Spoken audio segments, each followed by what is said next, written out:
Hello and welcome to all our viewers in Nigeria and around the world to AM News on Global Television.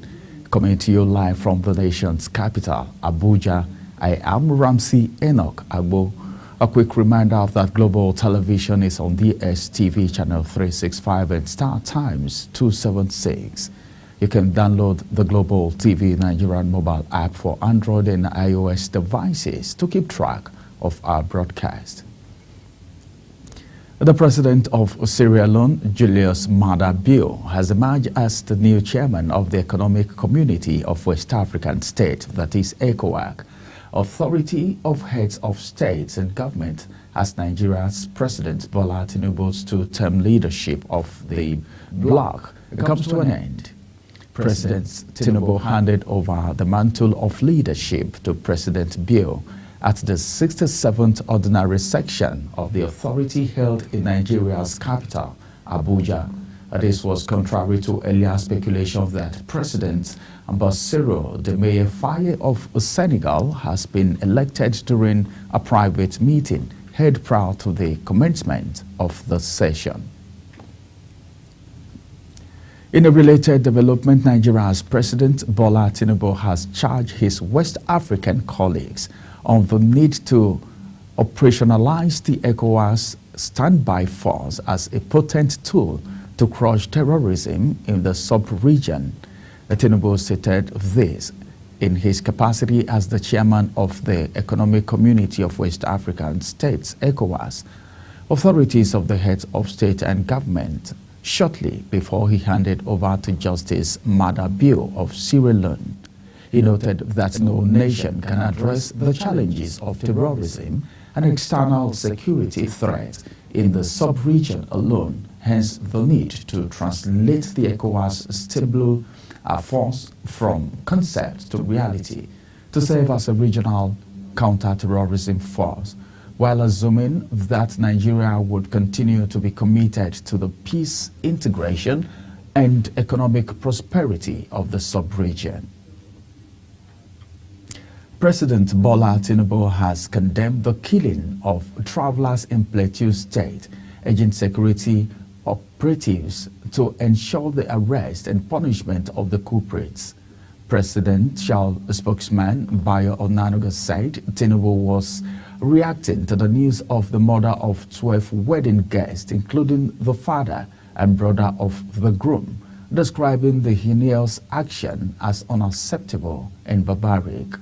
President Tinubu directed the Nigerian police force to work with other security and intelligence agencies to ensure those responsible for the attack are held accountable, calling for calm and promising not to allow the dastardly acts go unpunished. President Bola Tinubu has officially welcomed Akwa Ibom State Governor Umo Eno into the All Progressive Congress, that is APC. Speaking at the official reception of Akwa Ibom State Governor, President Tinubu, who was represented by Vice President Kashim Shettima, hailed Governor Eno and tasked him with the accountability. Kikelomo Okere has details. The sun blazes over Uyo Township Stadium, but it's no match for the political heat on this historic day. The crowd is swelling, chants rising, renewed hope as supporters and political dignitaries arrive in droves. APC flags flutter beside fresh poster bearing Eno's face, no longer in PDP color, but now boldly framed in APC's green, white and blue.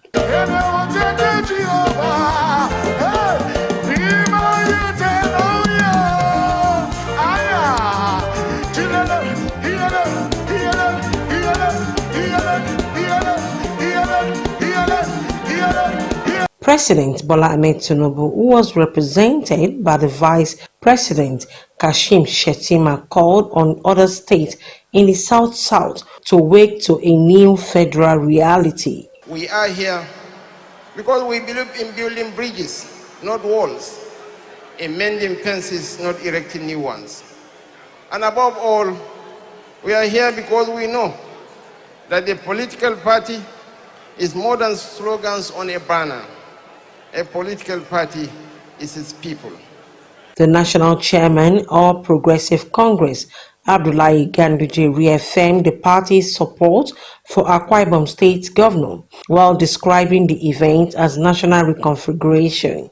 He added that the party believes in progress and overall development of the country. I have to congratulate the governor of Akwa Ibom State because he is a wise leader.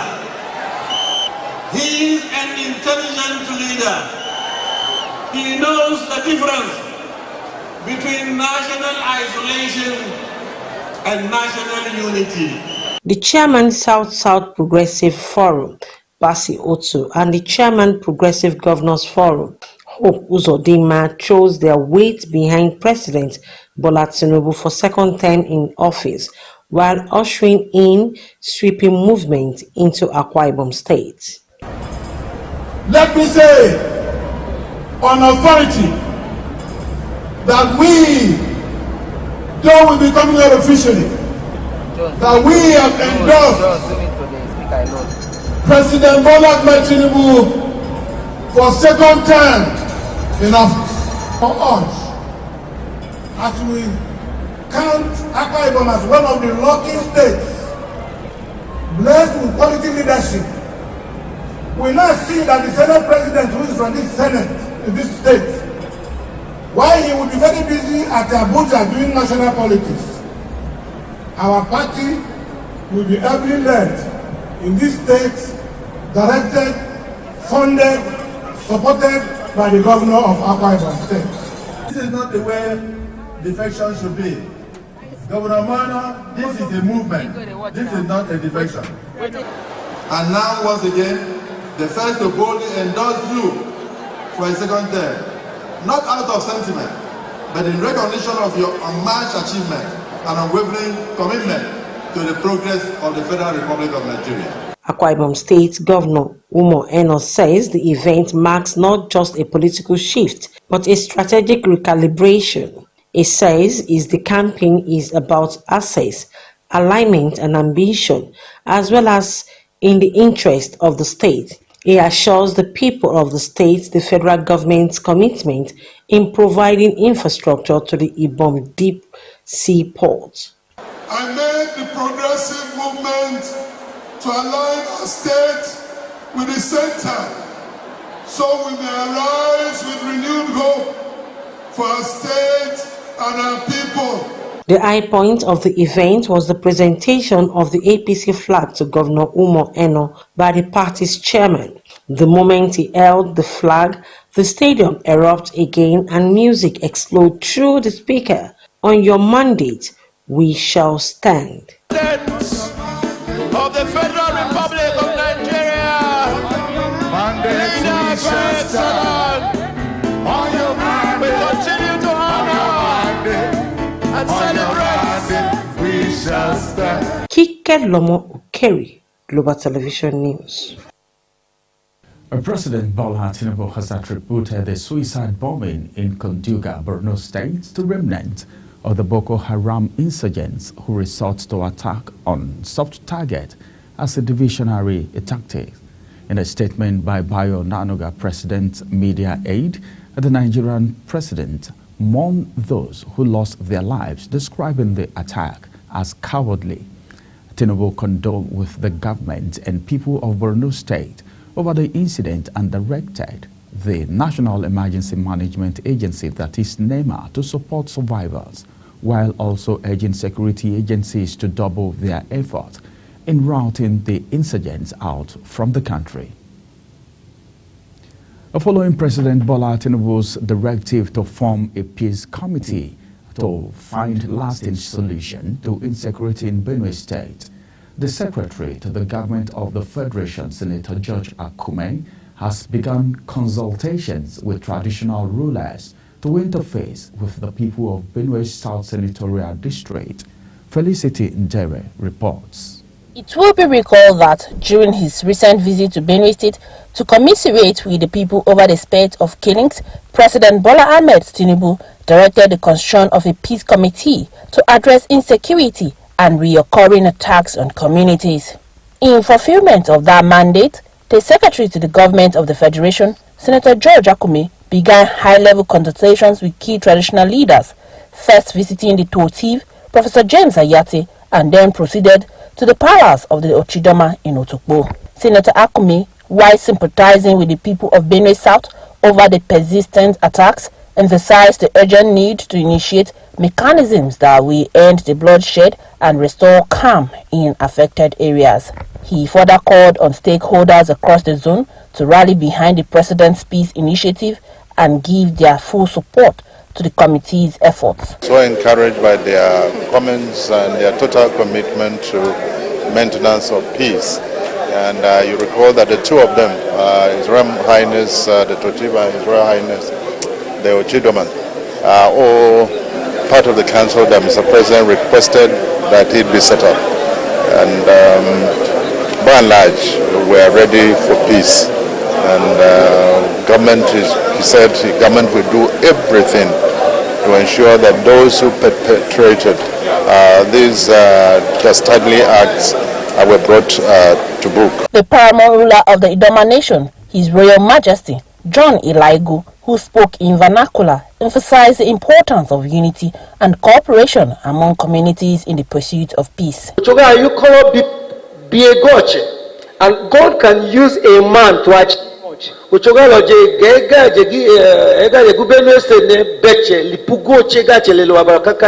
And the Lord has, through the life of a lot of persons in Benue, told us what we are. The problems we see in Benue, and the ones we experience in the Idoma Kingdom, Agatu cannot sleep. We can't sleep in Apa. We can't sleep in Ohimini. Obadibo can't sleep. Otukpo too. My chiefs, is that so? And if you will,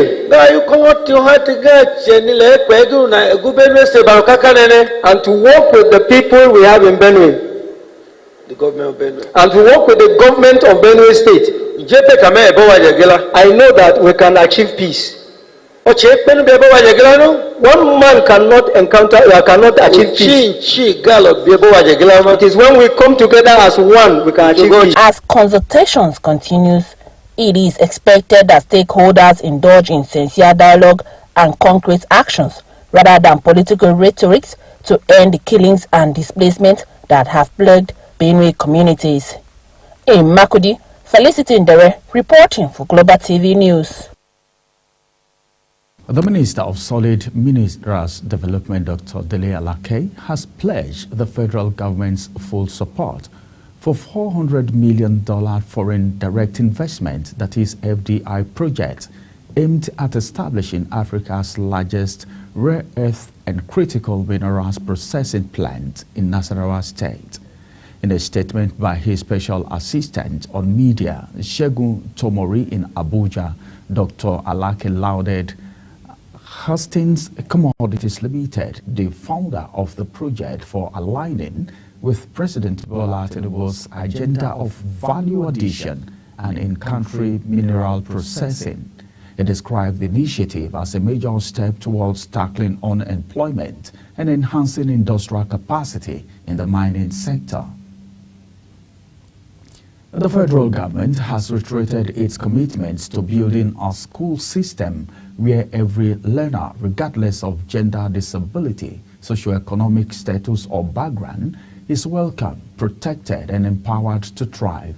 Speaking in Abuja at the opening ceremony of a two-day workshop for special education officers from the 36 states in the Federal Capital Territory, Abuja, organized by National Senior Secondary Education Commission, the Minister of State for Education, Professor Soiba Ahmed, said Nigeria's national policy on inclusive education was developed to remove barriers to learning, ensure equity, and improve access to equality education for all, especially leaders with disability and those facing systemic disadvantages. The Senate Committee on the Review of the 1999 Constitution is set to organize a comprehensive two-day zonal public hearing in the country's 6 geopolitical zones to gather Nigerians' input on the proposed constitutional amendments. The committee, chaired by the Deputy President of the Senate, Senator Barau Jibrin, says the public hearing, which will be held simultaneously in Lagos, Enugu, Ikotekpene, Jos, Maiduguri, and Kano, is scheduled for July 4th and 5th, 2025. The public hearing will examine critical national issues, including local government autonomy, electoral and judicial reforms, state creation, state police, and inclusive governance. Nigerian residents in the Federal Capital Territory, Abuja, are again grappling with the re-emergency of crime popularly referred to as one chance. Global Television News speaks to some Nigerians on this menace. It all starts with criminal groups posing as commercial vehicles, plying intra-city routes, and picking up unsuspecting commuters. They employ a variety of tricks to extort and rob their victims. This criminal enterprise has led to the loss of lives and valuables, leaving victims with deep-seated trauma in most cases. When Richard Uoma left his house early in the morning in a bid to keep an important appointment some months ago, little did he know that that singular incident would result in a drastic turn of events for him. I happen to be a victim of one chance. There was a day I boarded a vehicle for Nyanya in the early hours around 5:30. I had an appointment with someone at Asokoro by 6. So for me to meet up with the appointment, I left my house very early. When I got to the main road at Nyanya bus stop there, a vehicle parked with 3 people inside, 3 occupants. A lady was among them. So I first said, when I saw a lady in the car, I said, oh, this is a very good car for me to enter. And I boarded the vehicle and I went to Nyanya before AYE. So those guys started harassing us, came up with a gun and a POS that we should surrender our ATMs. We gave our ATM, we lodged in our pin ourselves, and they removed all the money in our car here in Abuja. So I am a victim. This lady, Torino Sanet, shares a sad tale about a friend who had a close shave with death in the hands of these criminals, underscoring the crime trend in the country's capital. We used to hear good news about Abuja, but suddenly Abuja has become scary.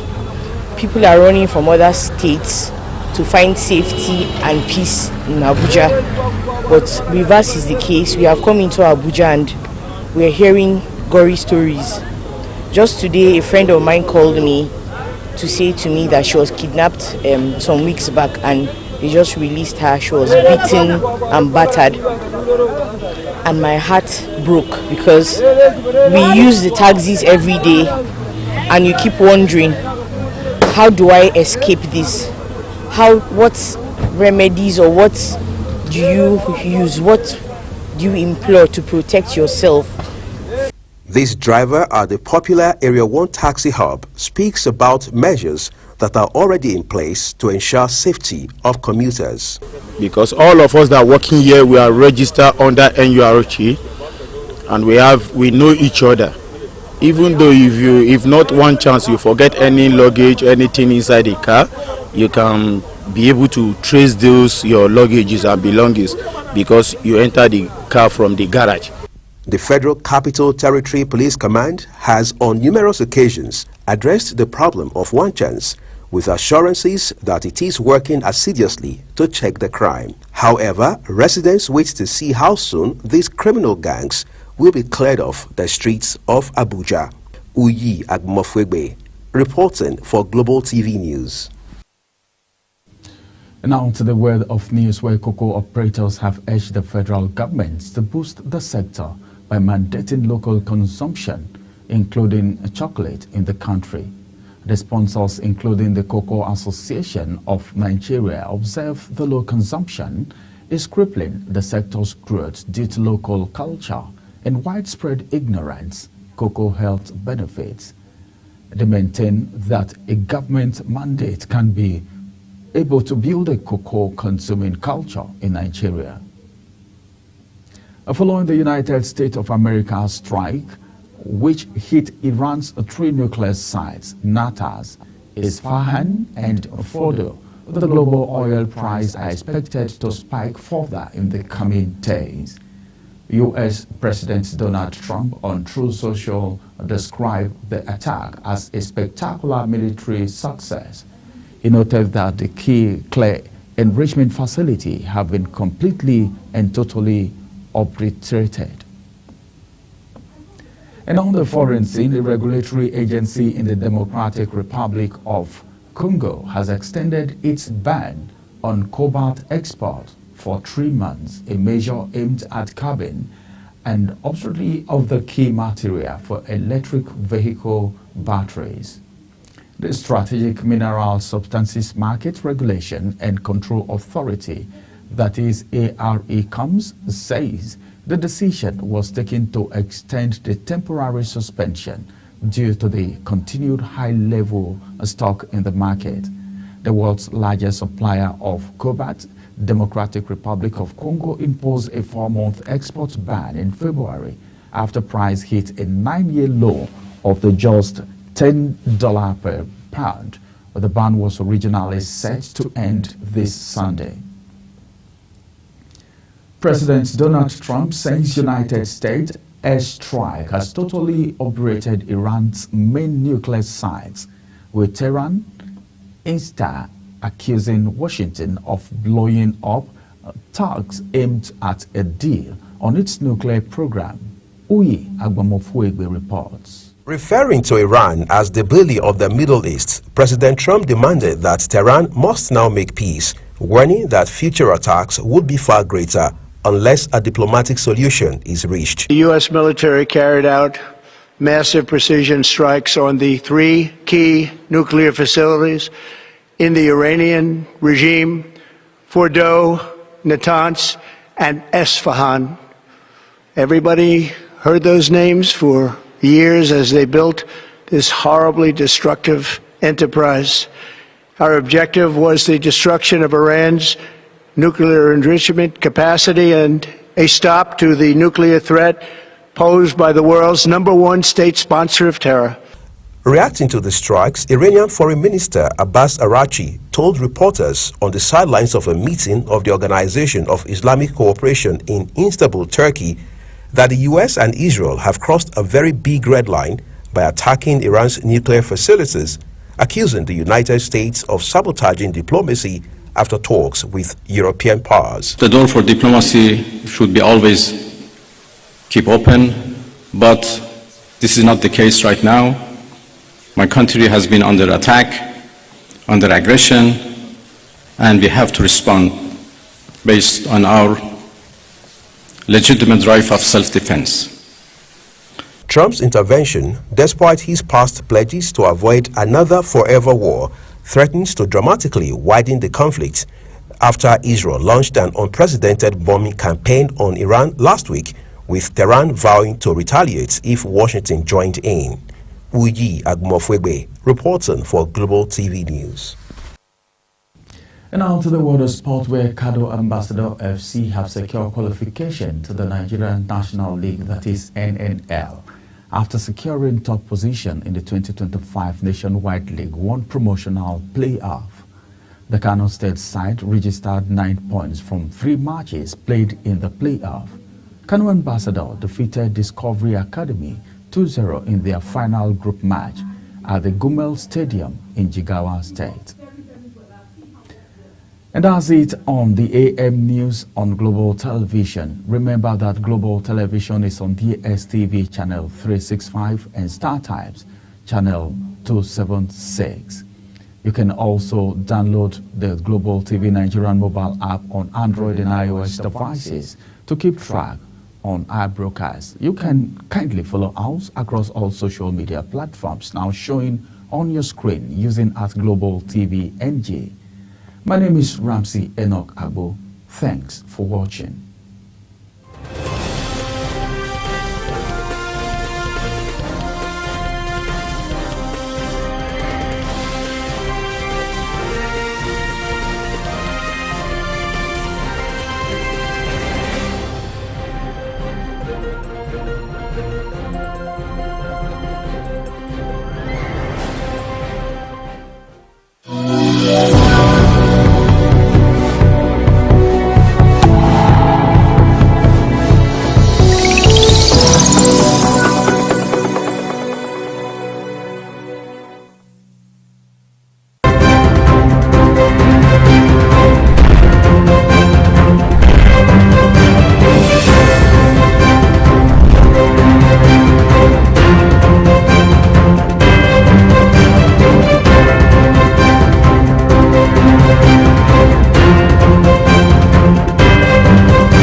Do you know that global television can be watched in Nigeria and all over the world?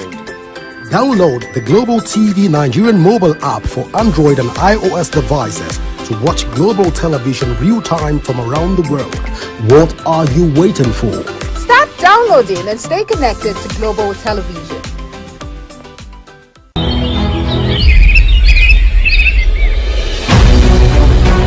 Global Morning is your top morning show here on Global Television. We bring you fresh news updates daily while delving into a variety of current affairs and topics. And at the same time, keeping you well informed about important events, both national and internationals. Global Morning serves as a valuable source of information, helping viewers like you start your day well informed. Stay connected from Monday through Sunday to a wide range of latest news making rounds on Global Morning. We're on the road to protest. And the president meets all of our demands.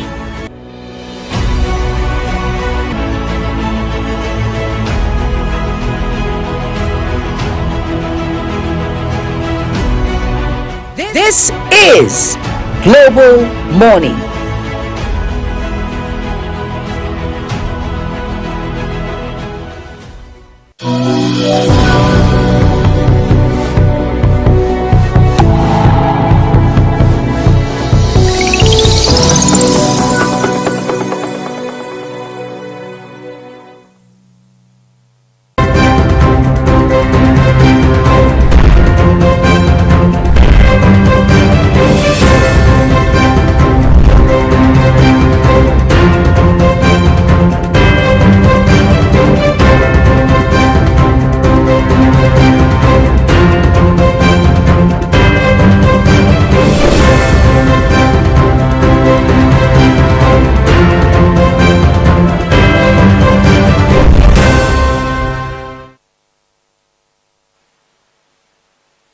Do you know that global television can be watched in Nigeria and all over the world? Download the Global TV Nigerian mobile app for Android and iOS devices to watch global television real-time from around the world. What are you waiting for? Start downloading and stay connected to global television.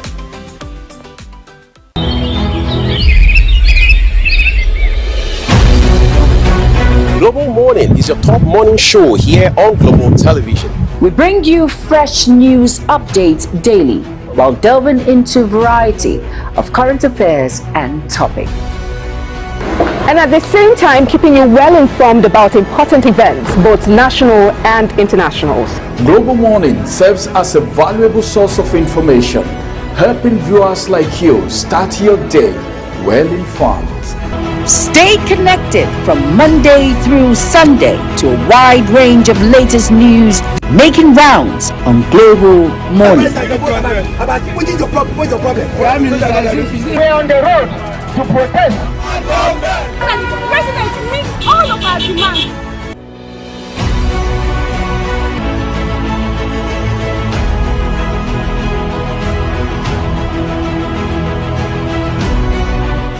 This is Global Morning.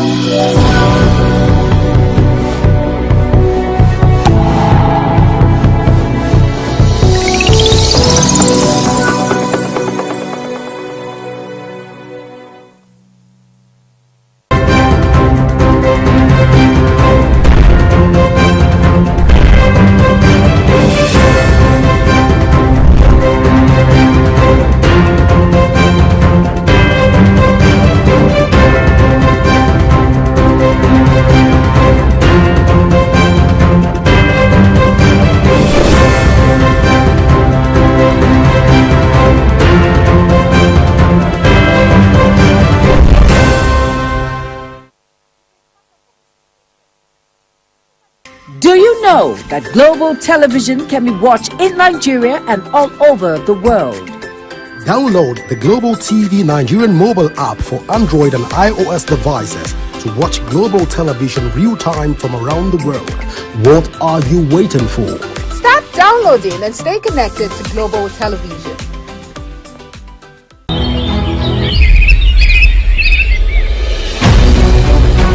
Global Morning is your top morning show here on Global Television. We bring you fresh news updates daily while delving into a variety of current affairs and topics. And at the same time, keeping you well informed about important events, both national and internationals. Global Morning serves as a valuable source of information, helping viewers like you start your day well informed. Stay connected from Monday through Sunday to a wide range of latest news making rounds on Global Morning. We're on the road to protest. The president meets all of our demands.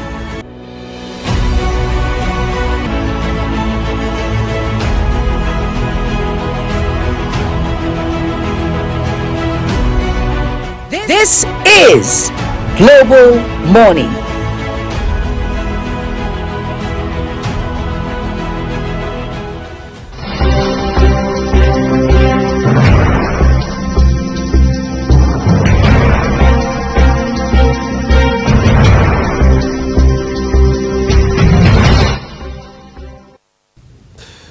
Again, it's a great Monday. Thank you so very much, everyone, for making that very important decision. First business day of the week to join us here on Global Morning.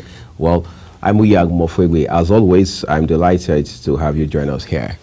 And I am Jumai Manson, and it's great to be here. It's the new Tag Team Monday on Global Television, and it's just great to see you, Uyi. How are you doing today? Well, I'd say I share that sentiment too. It feels great seeing you. I'm doing great, coming from a very demanding week and then into the weekend and all of that. Course. But we are here to always be grateful. And like we always say, the job must go on. It doesn't matter. That's right. That's what we're called to do, and that's what we're born to do. Well, it's a beautiful day. We're grateful, hopeful, and of course, still seeing that light at the end of that tunnel. Well, they say the best time to be alive is today. So make the most of that opportunity and be grateful for the life you've got, regardless of the chaos and all of the trouble around you. And that's what Nigerians are known for all over the world. Never say never spirit, the can-do spirit, all right? But again, that spirit has been tested by a series of events in this country in recent times. Whether you're looking at Benue or Plateau or Zamfara or even somewhere up north in the state of Borno, somewhere in the northeast of the country. But as it stands right now, beyond Benue, it will appear Plateau has become the bigger story, for want of better words, given the very ugly incident that happened there this past weekend of people being killed, people from Kaduna who had gone there to attend the wedding being killed, including the groom and his brother. And you look at the story, okay, first of all, we heard the number had reached 12.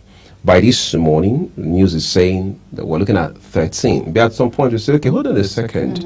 Let's not bother our heads much about the figure.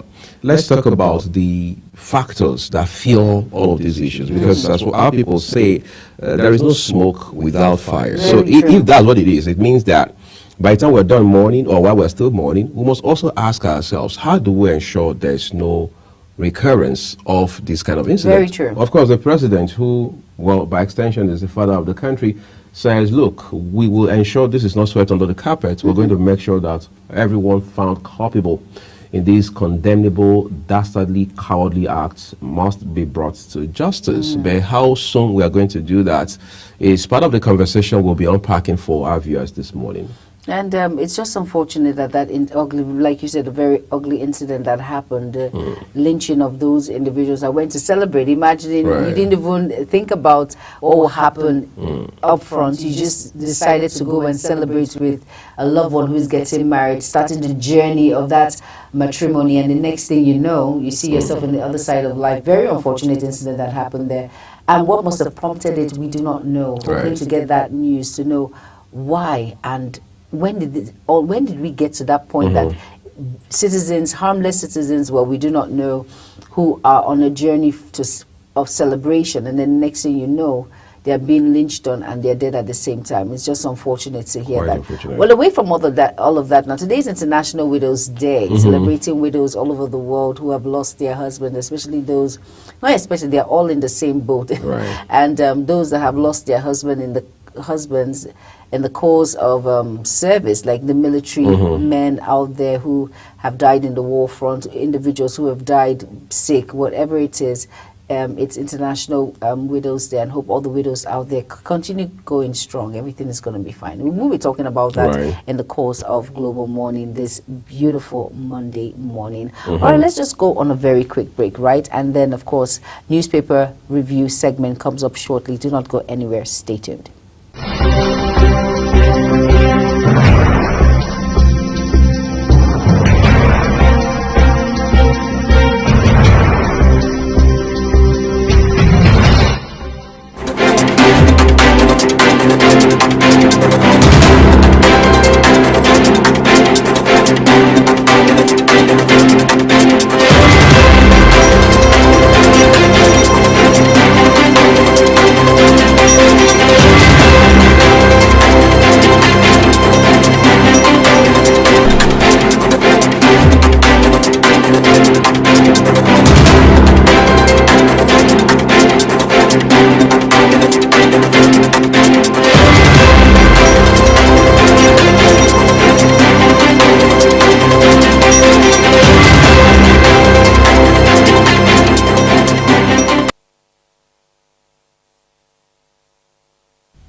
So let's take a look at the papers for you real quick this morning. Turns out we are beginning looking at the papers. Well, let's say we're just going to start from the Daily Trusts on the program. We have a big headline right there on the Daily Trusts newspaper. It says Plateau killings, death toll hits 13 as survivors narrates ordeal. You can imagine the trauma that comes with just knowing you survived such a carnage, all right? People being killed right in front of you, and then you're forced to relieve that experience, sort of. The writer here says victims buried in Mangu, Koan Pan, that's all the way in Jos, Plateau State. Well, what more can we say? We already highlighted that story a while ago. But let's turn to the next paper now. This time is the Guardian newspaper.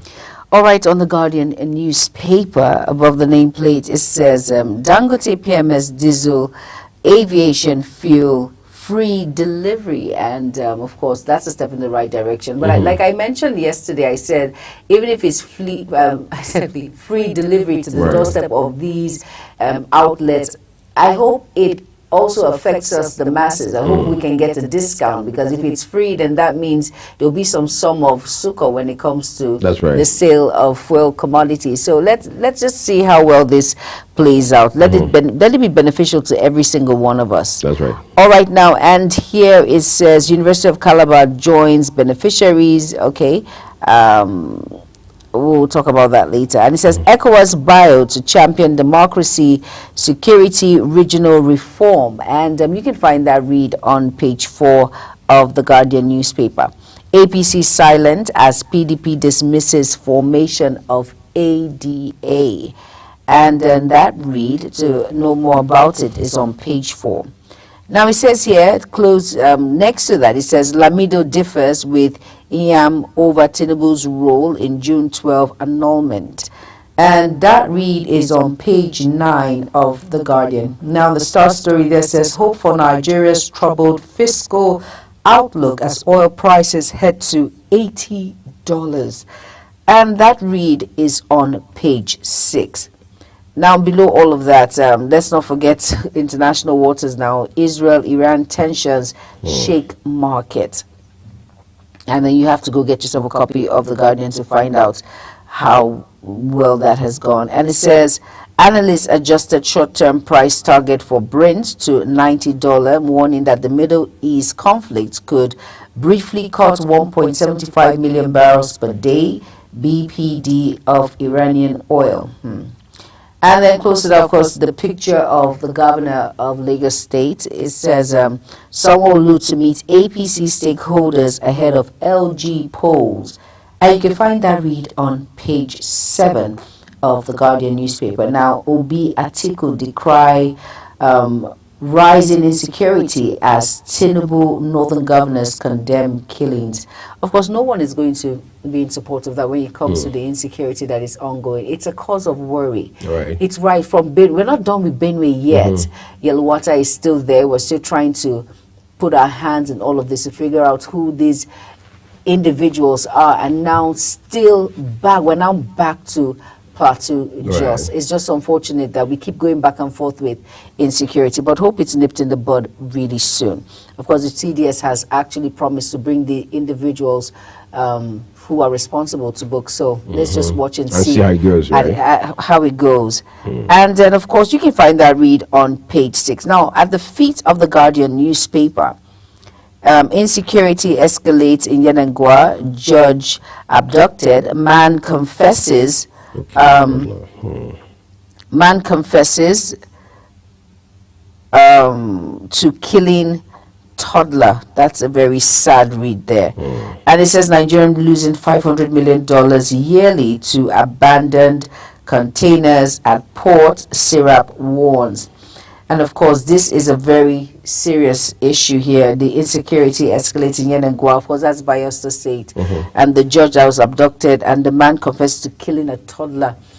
You can, I cannot imagine how helpless that little child would have been for that man to overwhelm and kill that particular child. It's just unfortunate that this is where we are now.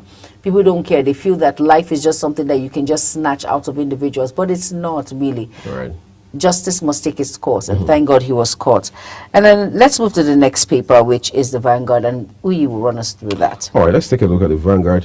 Quite frankly, not very loaded, but I'm sure we have 2 headlines right there on the front page of the Vanguard newspaper. Just above the nameplates, again, goes back to the conflict in the Middle East. Says Iran votes to close Strait of Hormuz after U.S. strikes on nuclear facilities. And then one headline adjacent the nameplates reads, insecurity, that's the kicker. Tinubu orders action on insurgents, plateau killings. You see how these things can have ripple effects. Now, at one point we were talking about Benue and how that we needed to, if you like, redirect resources there. But now with these recent incidents in Plateau State, it means that we just have to stretch our military and defense resources thin. That's what it means, because there's so much to pay attention to now, and those resources have got to come from somewhere. But well, whatever needs to be done needs to be done. We're talking about life here. That takes us to the next paper, the Daily Times newspaper. Juma has those headlines for us.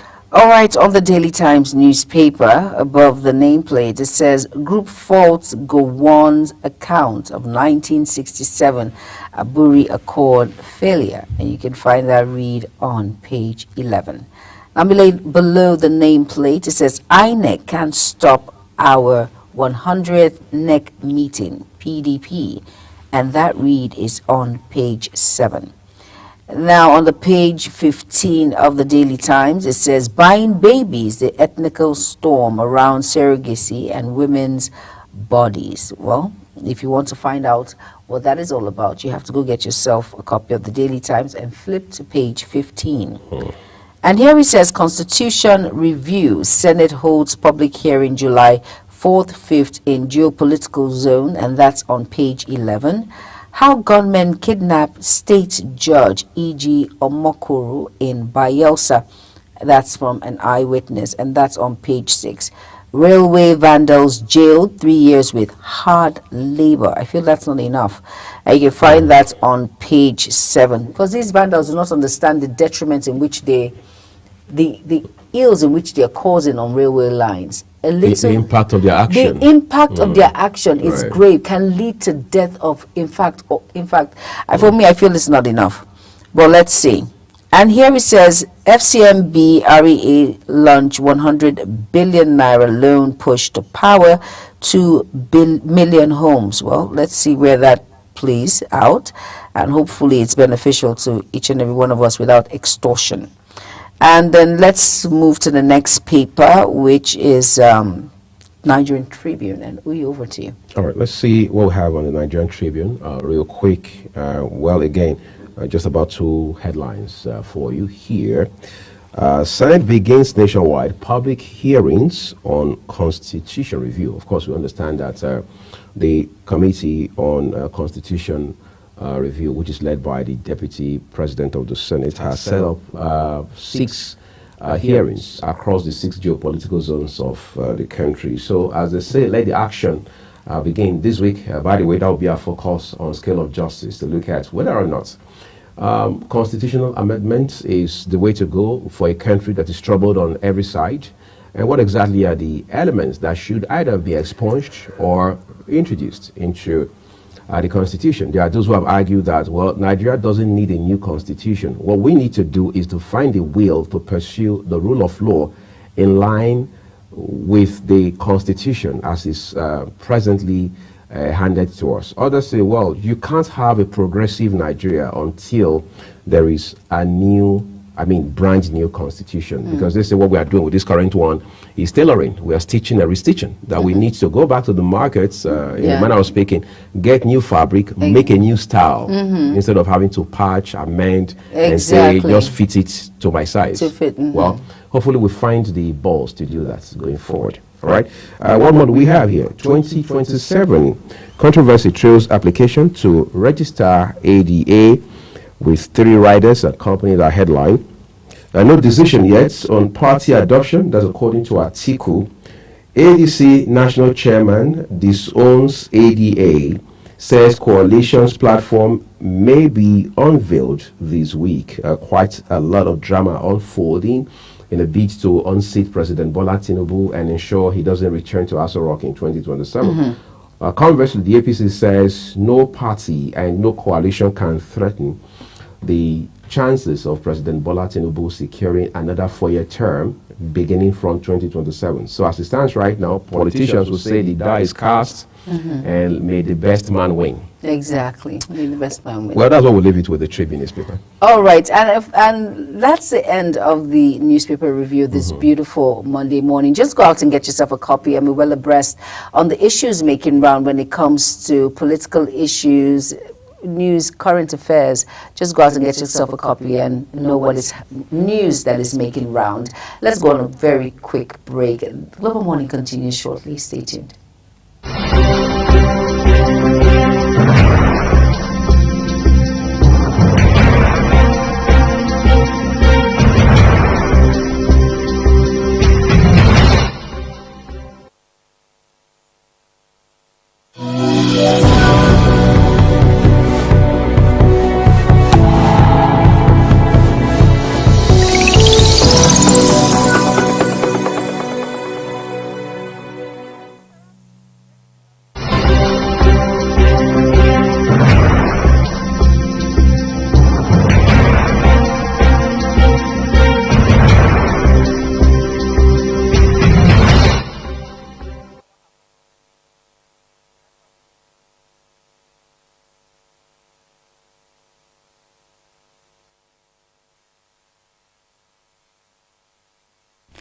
All right, you're welcome back from that very quick and short break. And if you're just tuning in, this is Global Morning on Global Television.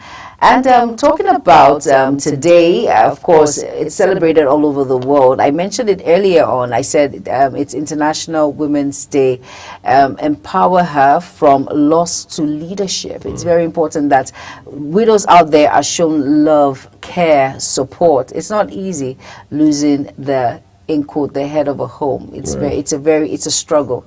They say widows have their moments. There's sometimes where they are lively at one point, the next moment they just want to be in their shells, thinking about a lot, carrying the burden. It's not really a burden, carrying that support of a man and a woman. Widows out there should be given accolades. Having to do two persons' jobs. Having to do two persons' job is lighter when two people are involved in it, but when it's just one person carrying that particular burden, it's not really a burden, I would say. Carrying that all by herself, it takes a toll on one, psychologically, mentally, emotionally, physically, and of course financially. So many widows out there go through that struggle, especially some that might not be lucky to have the support of individuals all around them. Now, from loss to leadership, it's just a sign of giving hope to widows that you can actually become better. You can do well for yourself if you put your mind and your heart to it. It might not be easy, but at least when you start from somewhere, you know, do not despise little beginnings. Just start and know that, okay, you've started this, and put in your all and see how it blossoms into something great and bigger. You know, widows suffer quite a lot. They do. Particularly in a system like ours, where the laws have really not gotten off the ground. Or if you want to say that differently, say the laws often don't bite. I mean, stories abound of how widows have had to suffer, even in some cases, in the hands of those who are expected to naturally love them. So there's a scenario, for instance, where a man dies. Of course, automatically his wife is widowed. And then he leaves a couple of children behind. Let's just say 3 for the purpose of this conversation. And then he left, let's say, a 6-bedroom bungalow, right? So one would have thought, for whatever it's worth, there's a roof over the head of the family he left behind. Whether they are able to monetize that or not, the good thing is they are not going to be under the pressure of paying rent either on a monthly basis or per annum, right? So the woman is able to at least focus on a couple of other important things: trade, work, building career, taking care of the children. Hopefully she's able to get a maid or someone in the family who can also help with chores and all of that. Now, bad news is she's not able to do all of that because her energy, her time and everything else now will be redirected to fighting her in-laws who are saying, look, well, our brother died leaving this 6-bedroom bungalow. We're here to take it. Well, as for the children, they are ours. We can keep the children. And what they want to do with the children in some cases, depending on the custom, is to quote unquote disperse them. So one child goes to somewhere in the east, one goes to Lagos, send one here to Abuja, maybe someone to Cross River or something. So you disperse the children across family members, uncles, aunties, and all of that. How they are faring, their mom is not going to know, in the name of the fact that their family is taking care of the children. Meanwhile, the woman is left even worse than she was suffering after her husband died. And then the next thing you know is she's trying to find help to not only get her children back, but to be able to make ends meet. And the long-term impact will be on her health because apparently she's going to be traumatized. Very true. All right. And then she's trying to see how she can put food on the table for herself and then be able to have her children under one roof. And then at the same time, she's still fighting her in-laws over ownership of the house, and then the next thing you know is you're having issues with police case, trying to use civil society organizations to be able to take what is rightfully yours. And then issues around customs and tradition begin to pop up, and they tell you, well, where we come from, a woman does not inherit. The children are as for you, well, you can go remarry if you like, and things like that. And nobody really gives a broomstick as to how this is impacting the health and ultimately life of these widows. So it just goes to show that there's so much of work to be done when it comes to how we look out for our widows in society, whether they are blood relatives or not, which means it must also be systematic in the way that we address issues that have to do with widows. Otherwise, we're going to continue to have all of this challenge. All right, now let's quickly go on a very quick break. The program continues shortly. Do not go anywhere. The discuss continues. Stay tuned.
Do you know that global television can be watched in Nigeria and all over the world?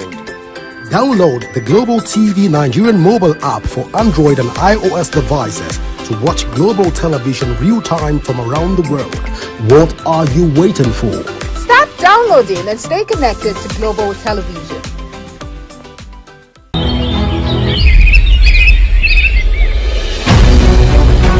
Global Morning is your top morning show here on Global Television.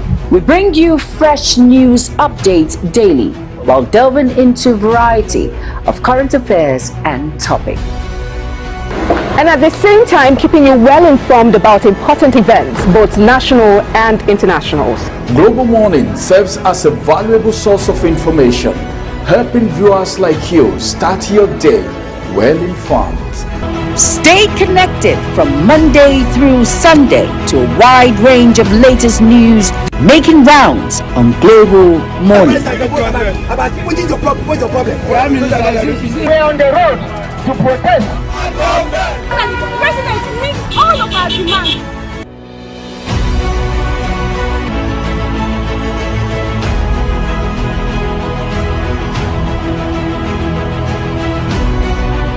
This is Global Morning.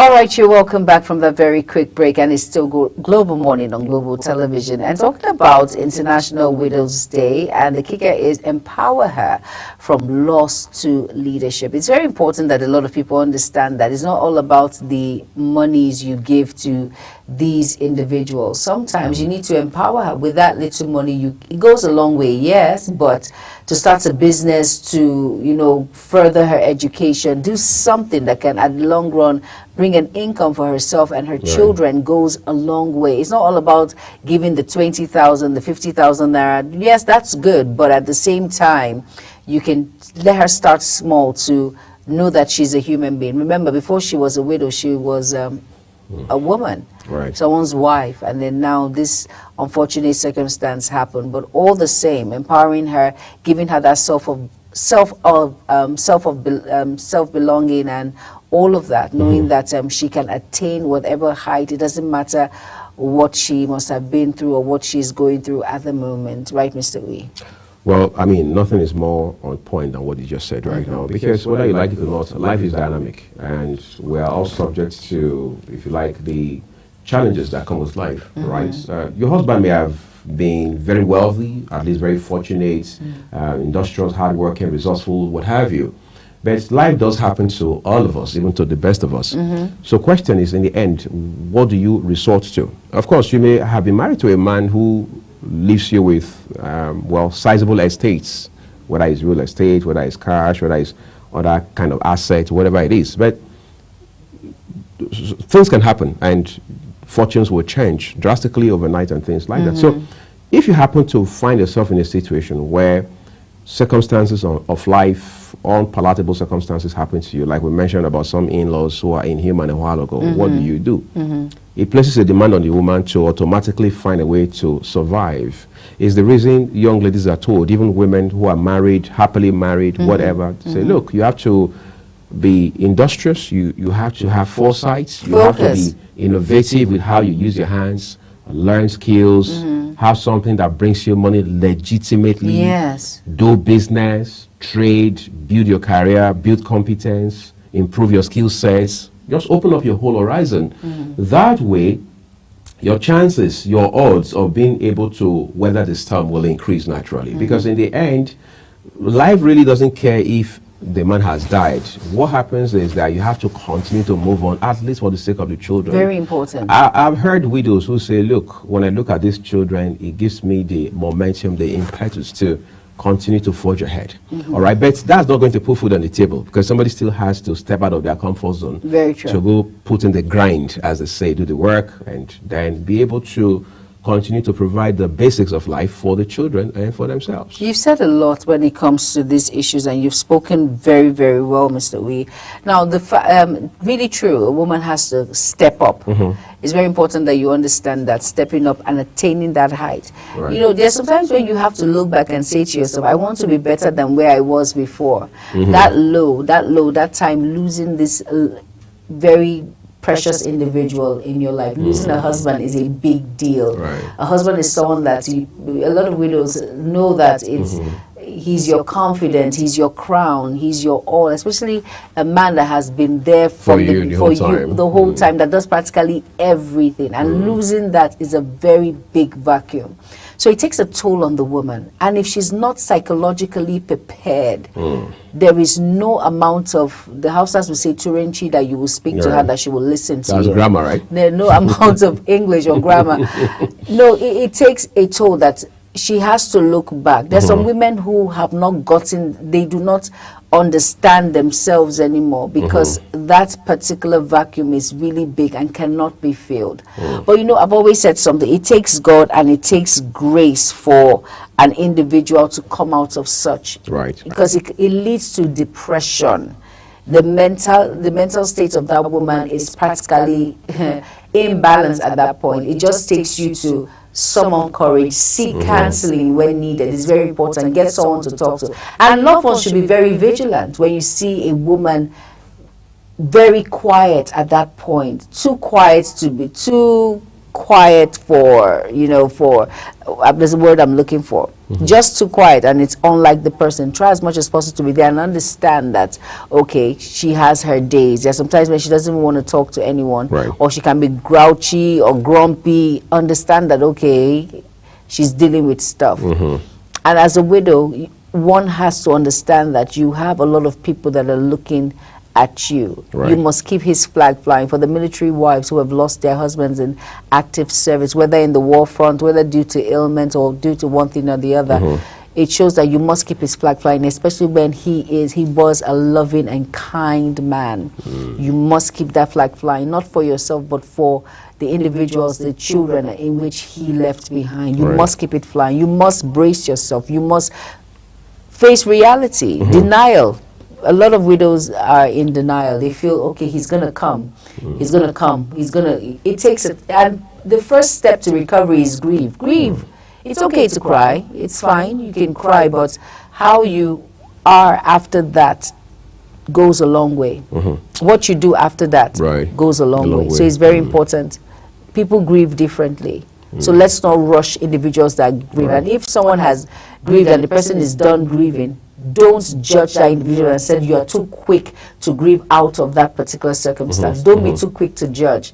Everyone grieves differently. But at the same time, how you heal and how you become a better individual. Just like he says, from loss to leadership, it shows that whatever situation in which you're placed in at that point, you can still attain excellence. You can still attain greatness. Yeah. And with God by your side, everything will be fine. Well, I think that's the icing on the cake. With God by your side, everything will be fine. So do your part, and please, no pressure. You don't have to kill yourself over these things, because in the end, whether you like it or not, one of the blessings we have in this part of the world is that we are very communal. All right, you're always going to find support one way or another, and that's the reason it's also good to ensure that you continue to build healthy, mutually rewarding relationships with people. And women must also understand that your mother-in-law is not your enemy. No, she's not. They must also understand that your daughter-in-law is not your enemy, because that's where the problem starts from most times. Right? You already have this kind of friction with your mother-in-law, and then her son dies. That's your husband. We're just painting a scenario here. You realize that it's going to amplify that bad blood that was already running between both of you. True. Ideally, your support system should begin with your mother-in-law now that you've lost your husband. But the question is, what happens in the event that both of you have not had that kind of favorable relationship with both of you? It may not be your problem, it may be the woman's problem, because you can't force people to be your friend. No, you cannot. But it just goes to show that we must continue to push this belief, this culture that once you're married into a family, the man's family becomes yours. Yours becomes his. That's the way it works. One person was sharing a story one time about how young ladies should deal with the family they have been married into. This was a man talking. He said, look, do you know when my father-in-law was dying, he called all his children and he asked them to call me. And I asked to be excused, and the man refused. And I asked why. He said because he wanted to give his last instructions, and he thought all his children must be around him with his wife. And he said, well, I'm just your in-law, I'm not your child. He said, no way. Right from the day I agreed and accepted that I was going to give my daughter to you in marriage, you became my son. He said, guess what? When the man was announcing his will, reading his own will by himself on his sick bed, dying bed, he realized his name was there, and he got a part of the estate. This is somebody I know very closely. I've known this person for upwards of 17 years. What's the point here? It means that the dying man, his father-in-law, who is now deceased, understood that on account of the fact that you're married to my daughter, you've become my son. Very true. But the question is, how many of us are advancing that sort of mindset, that kind of culture? You see, there's no way, under this circumstance, such a woman would suffer when her husband dies because of the kind of relationship that has been built between both families. But you see, when you come into a marriage with this mindset of your mother-in-law is your worst enemy, you're fighting your mother-in-law, you're fighting your in-laws, most of them, what they do is they just relapse, they just step back and allow you to enjoy your husband. All right? And God help you, God forbid something goes wrong, things go south, the man dies. You realize that you're going to say the worst of them, because they realize, they're telling themselves the whole time, you wanted to have it all to yourself. And this is not the time to not have him all to yourself. In fact, if there's any time to have him all to yourself, it is now. And you know what, just to digress a bit, to some widows out there who have these issues of in-laws and all of that, I think they have to balance it, because it's both parties are the ones suffering the loss. That's a brother, that's a son, and that's her husband. So it's a loss for both of them. So you have to come to a compromise. Both of you have to, okay, this is it now. Come to the drawing board. We have to have that particular set of... It's as much your loss as it is my loss. Exactly. So it's a loss for both families. So you don't have to make it worse for one party. And that's where some individuals, like some widows, I listened to a widow, and she said something. She said when her husband died, the brother practically took everything from her, stripped her of everything she built together with her husband. And then to make matters worse, the brother told her, come live in my house, because she was getting benefits and all of that. So every month it goes to her account, and she says, and he told her, whatever benefits you get, give it to me. And then when the husband was working, there was sponsorship for the children, 4 kids minimal, maximal 4 kids. And then the next thing you know, he added 2 of his children to hers because she had 2 kids. And he actually maltreated her. And in this context, in Nigeria, some individuals, some in-laws, that's what they do to their brother's wife. They maltreat them and their children. Like I said, there must be some sort of balance. You must set aside your differences, not for anything, but for that the individual who has died and gone, to always live his memory as someone that, whatever differences you have, put it aside and come together and live as a family, because it's very important. So both sides don't suffer so much. It's just unfortunate that, well, this is what it is. Juma, you have no idea how valuable this point is, because most widows don't seem to realize that. They feel, well, I've lost my husband. And like you mentioned, that man is as much your husband as is someone else's son, someone else's sibling. In fact, someone else's uncle and cousin and what have you. So we must have that, if you like, panoramic perspective. Very important. Of what has happened. In fact, society has also lost a human being. There are people who could have helped in the society, in the community, on your street, in your neighborhood. Now they've lost him. So everybody is grieving. And like Juma also said, we grieve differently. But on those different levels, we are all grieving. His colleagues are going to miss him. Let's not forget. Definitely. He has had relationships with people at work. They're going to miss him. They're going to miss the times they've shared together and things like that. So I think it's important that we understand that there are several factors here in play. And then one more thing. And like I said, from loss to leadership, for a widow to understand what that really means that you can attain any height you put your mind to. That's right. You can actually achieve. You can. Or you have to be positive. You have to have that mindset of growth at the back of your mind. You have to keep moving on. And then wallowing in self-pity and using that particular status as a widow to think that the door will open at every, oh, I'm a widow, it will help. No, it will not. Please brace yourself and move on. Right. The truth is, you have to be strong for yourself and for the individuals who are looking up to you. So that particular status, it's not something to, it's not like a fun fair for you to say you will get whatever you want because you say on account of being a widow. No, you will not. The world doesn't work. Some people will take advantage of that and do something else. Some individuals who are not will exploit it. Yes, exactly. Will exploit it. I said, okay, fine, you're a widow. Okay, you have to compromise to get this. Right. And how many people will you compromise for? And for how long? And for how long? So you have to brace up, fall in line, and know that, first of all, God. I always tell people, and don't expect too much from individuals, because at this point, a lot of people that you'll be surprised where help comes from. Right. The people that you least expect help comes from, and that is why the Holy Book says, put your trust in the Lord with all of your heart and all of your might. Your trust should be in God and God alone, and let Him direct individuals, help us to locate you and help you. But wallow in self-pity and be grateful you are alive to take care of your children. Be grateful. Do not murmur. Even God doesn't like people that murmur a lot. So be grateful, be thankful at all times, and know that with God. So if there's a widow out there listening to our Global Morning program, with God everything is possible. But you as an individual, you must be a work in progress. It's very important. You can attain whatever height you can.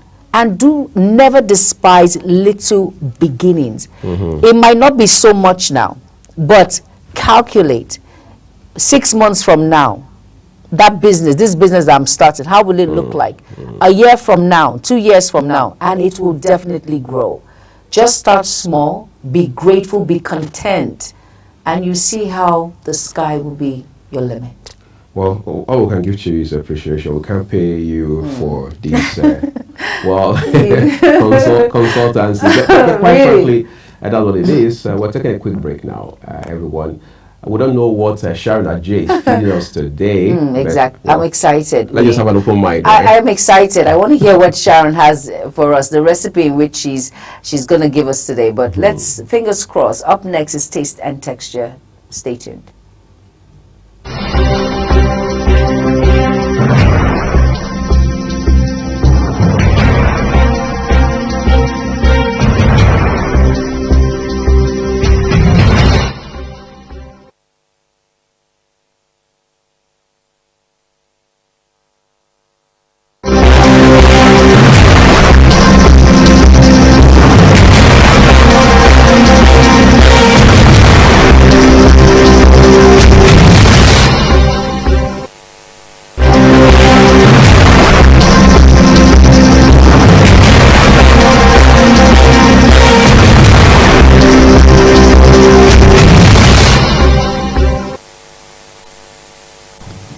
Hello and welcome to Taste and Texture. I am Sharon Ajay.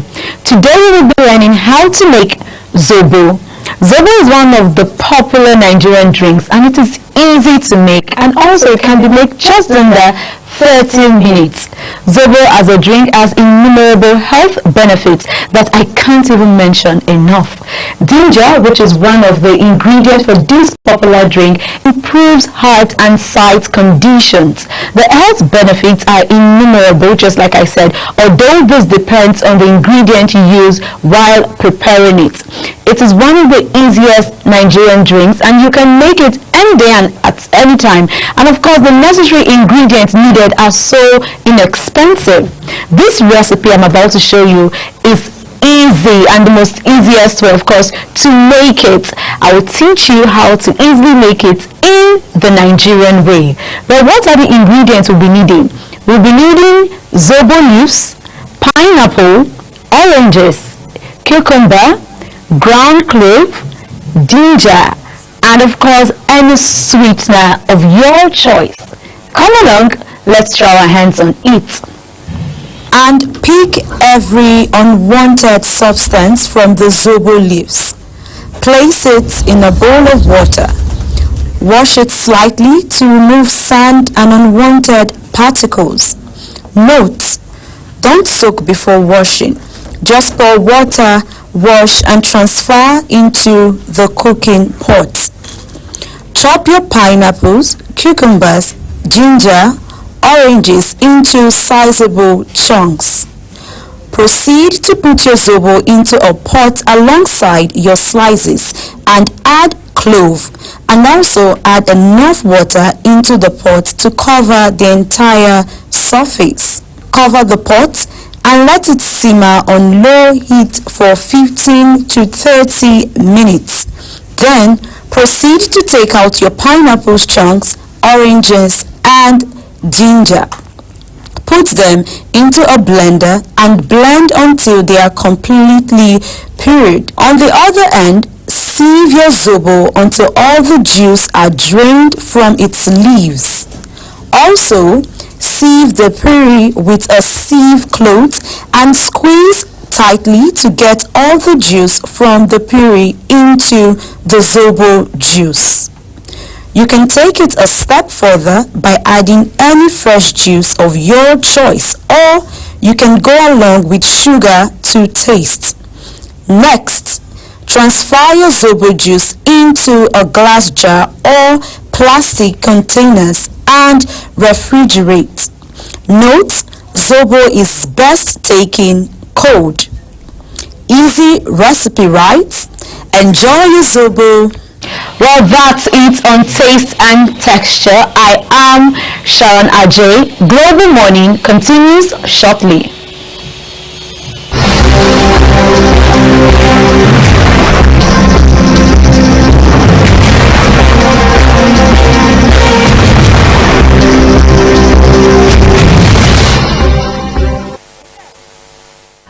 All right, of course, Zobo drink there.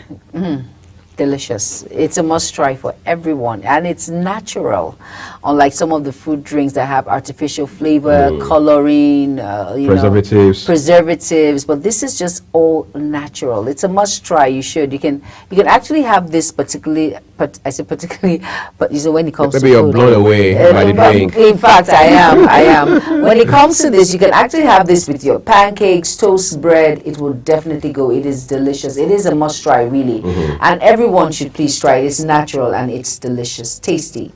Right. I mean, I'm an unapologetic fan of Zobo drink. And of course, pineapple. Pineapple, yes. Pineapple. You know, quite frankly, like Jomai said, the fact that you don't have all of these extras, so to speak, you know, all the artificial items in it, it just makes it even more fun. Yeah. And then you do that over time. You see how it tells on your health for all the right reasons and things like that. And the good thing is, Africa is blessed with all of these things. Yes, we are. Right. So you don't have to break a bank to make it happen for yourself. No, you do not. I mean, Sharon Ajay has even made it much easier for us this morning. Yes, she has. And now let's see what the social media buzz is all about.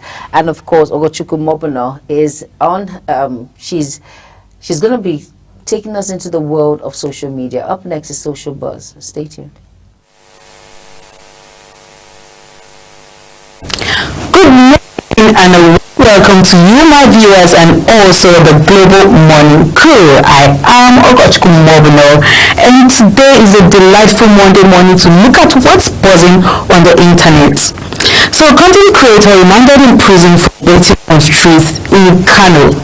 A magistrate court sitting in the No Man's Land area of Kano has ordered the remand of a young man named Umar Hisham Fagi, popularly known as on TikTok as Solange, for alleged indecency and actions deemed contrary to moral and religious value. The court, which was presided over by Magistrate Hadiza Mohammed Hassan, held that the accused be held in custody at a correctional facility until July 3, 2025, pending further investigation.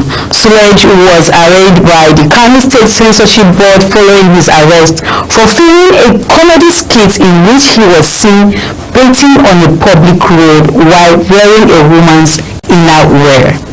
According to a statement issued by its spokesperson Abdullah Hissan Suleiman, the board deemed the viral video as not only offensive to public decency but also violated the cultural and Islamic norms upheld in the censorship board described the act as part of a growing trend of indecent behavior among social media users in Kano. The statement further emphasized that the board will continue to monitor and take legal actions against any individual or content creator who promotes what is called disruptive entertainment under the guise of humor.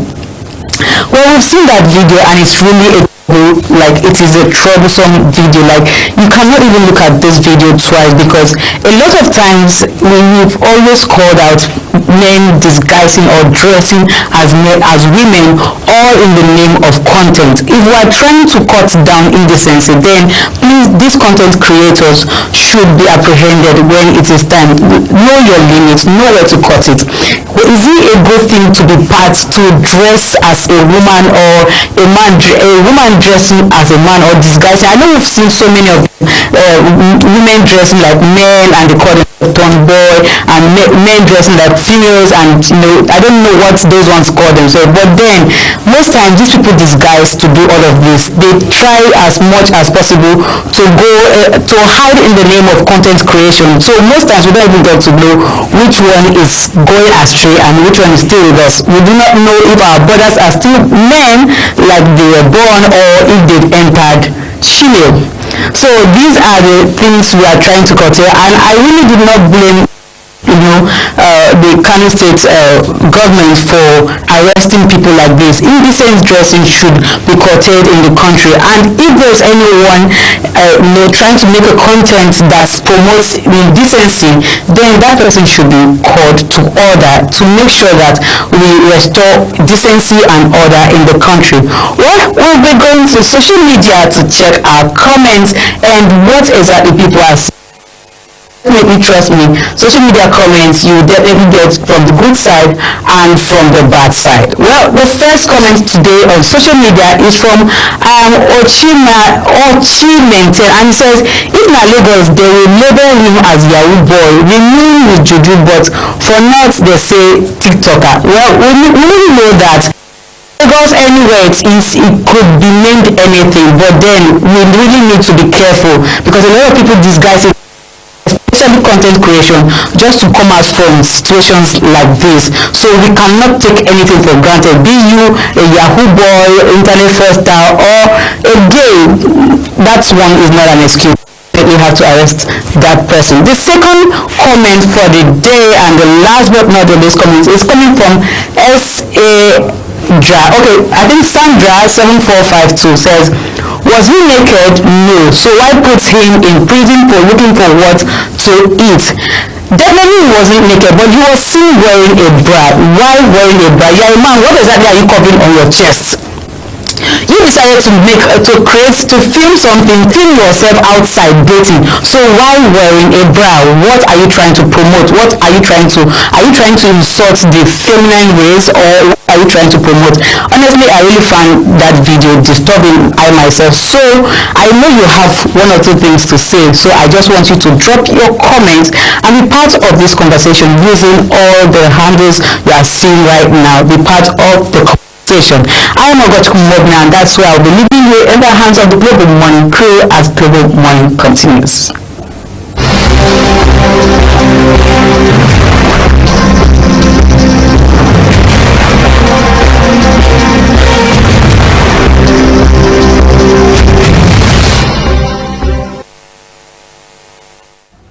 All right, you're welcome back from that segment, Social Buzz. I started laughing because a lot of people are finding ways of making contact, TikTokers everywhere, but at the detriment of moral values. That's an eyebrow. I think that's where that's a problem for me. But hopefully he has been in prison, and of course he'll face the wrath of the war, the law. It's very important that we understand that there's some things that you just don't get away with. Right. Like most of the comments that you heard, that some will say he's a TikToker, but some will say it's for ritual purposes.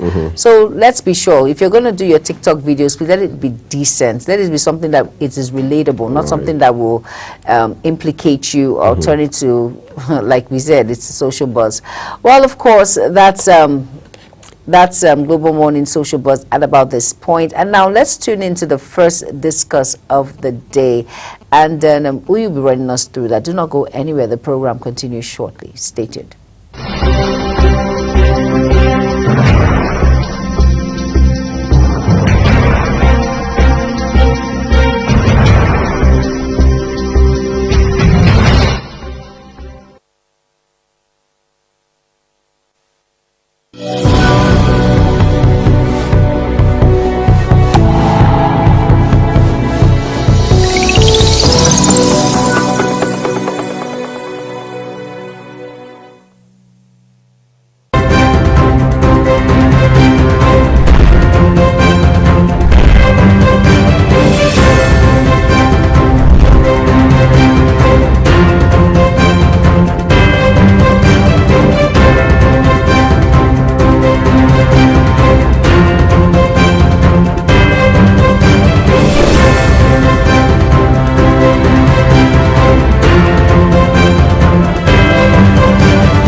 Do you know that global television can be watched in Nigeria and all over the world? Download the Global TV Nigerian mobile app for Android and iOS devices to watch global television real-time from around the world. What are you waiting for? Start downloading and stay connected to Global Television.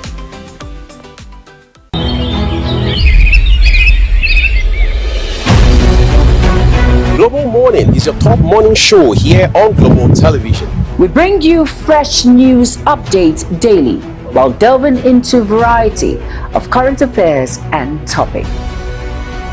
And at the same time, keeping you well informed about important events, both national and internationals. Global Morning serves as a valuable source of information, helping viewers like you start your day well informed. Stay connected from Monday through Sunday to a wide range of latest news making rounds on Global Morning. What's your problem? We're on the road to protest. And the president meets all of our demands.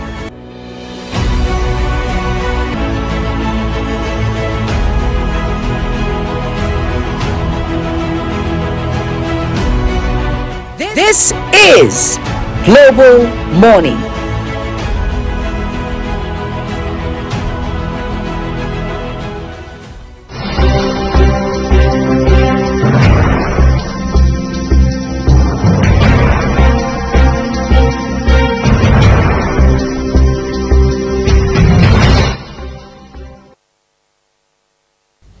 All right, let's turn to some of the issues beyond the shores of Africa now, even though it will appear over time it's beginning to have a global implication. That is the tension, well, some people say it's conflict between Israel and Iran. And this is particularly curious and interesting, given that it has always been between Israel and Hamas following the October 7 attacks. that impacted Israel, and then has now, if you like, boomeranged in such a way that you have several other countries beginning to get involved in it. Now let's fast forward to just Sunday yesterday, when the U.S. Announced that it had bombed 3 nuclear sites in Iran. Of course, as expected, Iran has retaliated, hitting Israel by way of reprisal. Now, for starters, Iran understands that it's a proxy war being fought by the U.S. against Iran, using, in this case, Israel as the proxy. Now, at this point, the conversation has pivoted a little, because questions are being asked now as to what happens going forward, because it will appear the strikes will continue. In the middle of all that, there are countries, including the United Kingdom, now saying there is no better time to de-escalate than now. Let's not also forget that there was the OIC event going on in Istanbul, Turkey, where the foreign minister of Iran was in attendance, from where he also announced that the U.S. and Israel have crossed what he called the big red line. While the U.S. has said, look, this has nothing to do with the ambition to push for a regime change in Iran, Israel and the entire Western world say that Iran cannot, of course that has been said with so much of emphasis over time, have nuclear weapon. And there are analysts, there are also even, well, politically exposed people on the global stage who say that it is unfair for Israel and the global West to have that conversation, because they say if Russia, the UK, the US, and Israel can have, well, nuclear weapons, why would you deny Iran the opportunity to do that? Well, their argument is that Iran cannot be trusted with such magnitude of resource. The conversation just gets much more interesting by the day now, doesn't it? My guest here will help us find some sense in this development this morning. I'm joined by Professor Abubakar Ibrahim, a global TV security and political analyst. Prof, first of all, I want to believe you had a great weekend in spite of all of this bombing that happened in the Middle East on Sunday. Where do we begin from? You and I have been here, we've talked about the two-state solution. That has not worked. As a matter of fact, if anything has changed, it is the fact and the reality that this tension just continue to de-escalate. What are your thoughts? Well, the whole thing falls under global security, and when you're talking of global security, you're talking of the whole world security as it is. But I will look at the part each and every one of these countries or the nations are playing under these issues as regard the Hamas, the Israel, and Iran. Israel, to me, is just a mini country society, though over time we should know that Israel has become a force to be reckoned with, backed by some Western imperialists for their own personal gains and benefits. American is not just taking that action because they over the years because they so much love Israel, but it is because the Jews has done a lot of research, and the productive organ of those research goes to the benefit of American. Be as it may, we also know that when you are a minority in the circle of majorities, you also have a lot of ways to show yourself by self